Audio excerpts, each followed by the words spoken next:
Hey, what's up? It's Reed. I'm here at CES 2020. I'm going to go check out a lot of smart home stuff as well as other tech.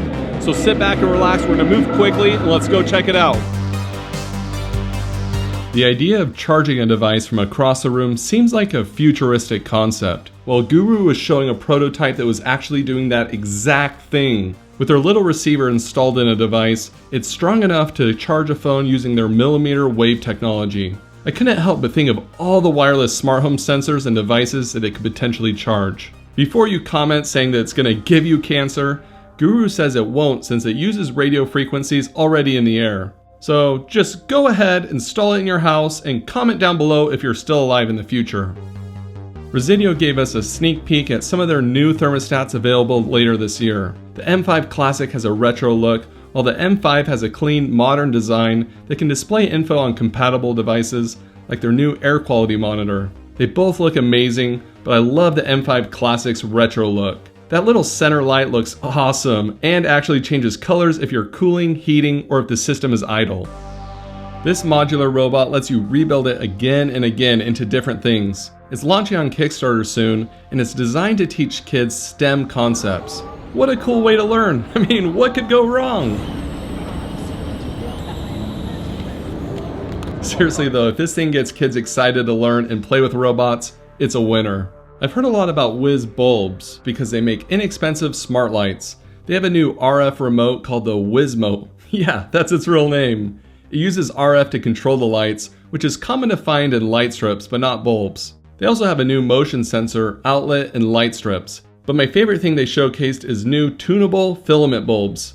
They took their dimmable filament bulbs a step further, and now you can change them to be a warm or cool white. Me and my wife debate about cool and warm filament bulbs in our kitchen, so this would solve that problem.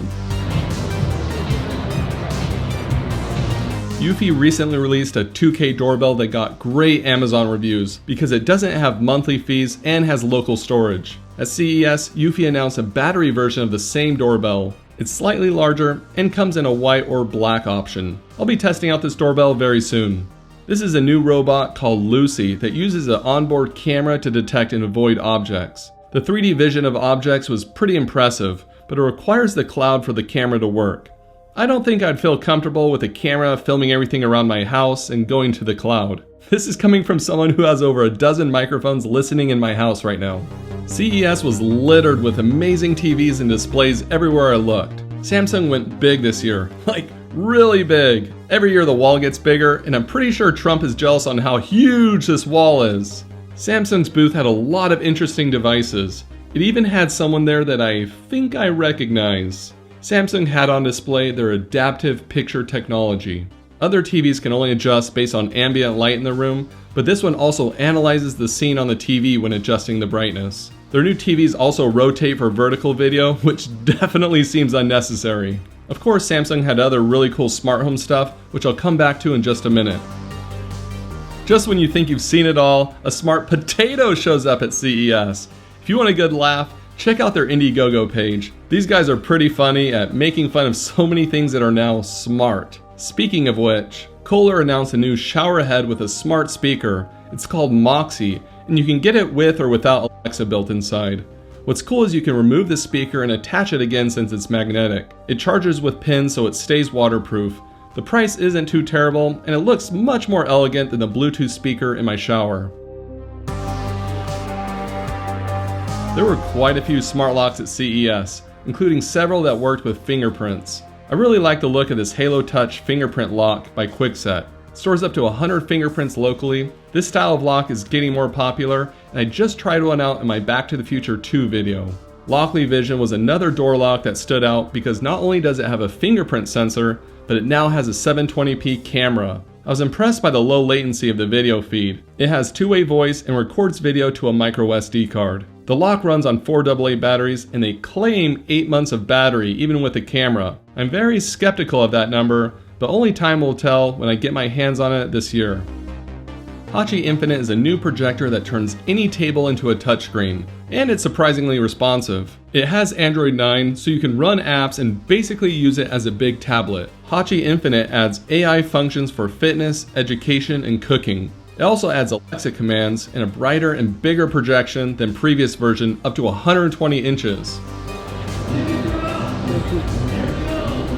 I've heard of Twinkly, but I've never seen them in action. Take a look how you can paint on the tree.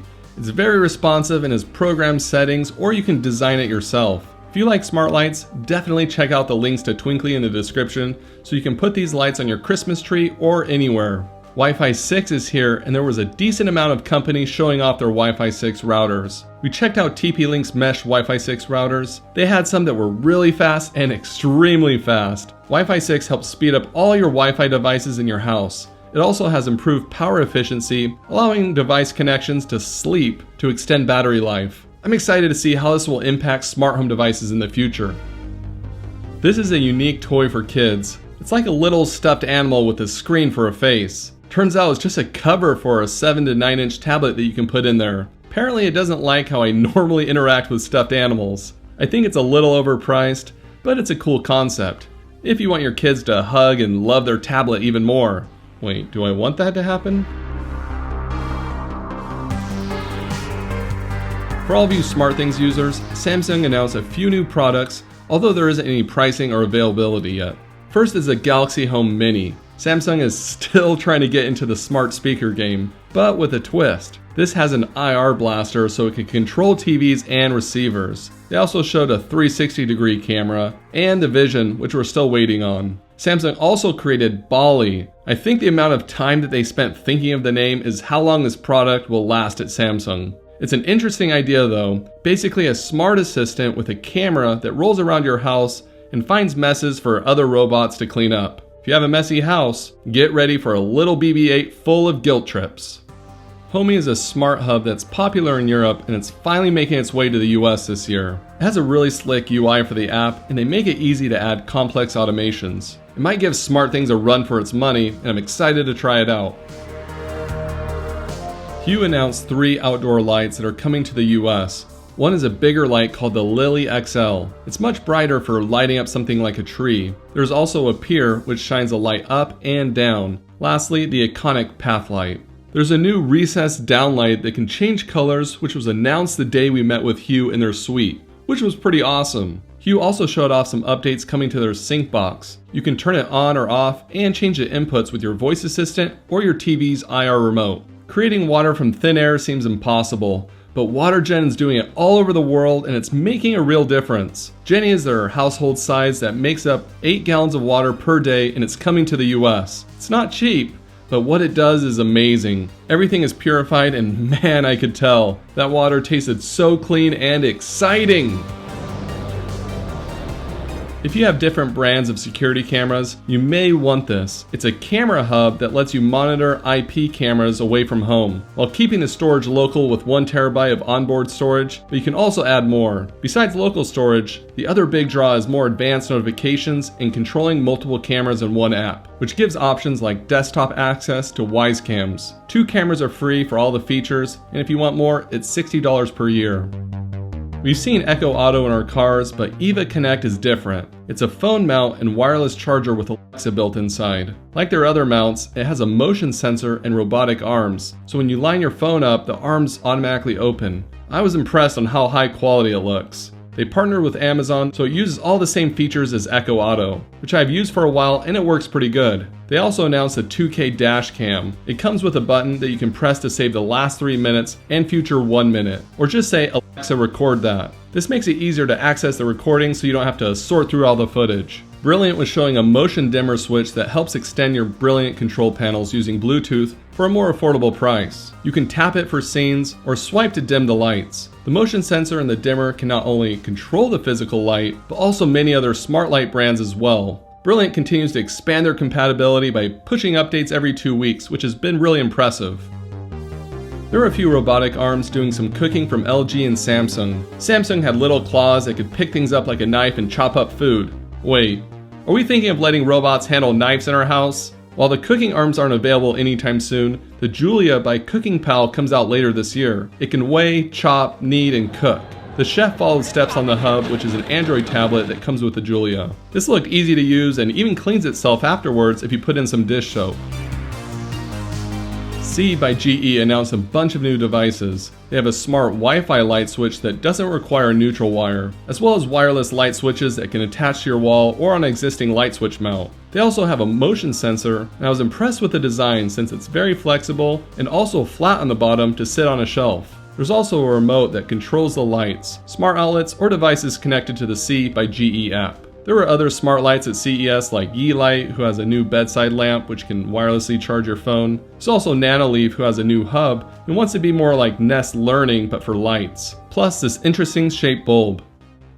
Bosma came out with a modular doorbell that lets you attach a fingerprint sensor or an infrared sensor. The fingerprint sensor can pair up with the new door lock, which just attaches to your existing door lock inside. I think it's a cool idea, but I'm not sure if I would trust them with my front door security as much as someone like Kwikset. CES was so much fun and I feel really lucky I was able to go. I'll be reviewing a lot of these devices this year, so make sure to subscribe. Thanks for watching and we'll see you again next time. And now, here's the things that make me feel like I was in a Black Mirror episode.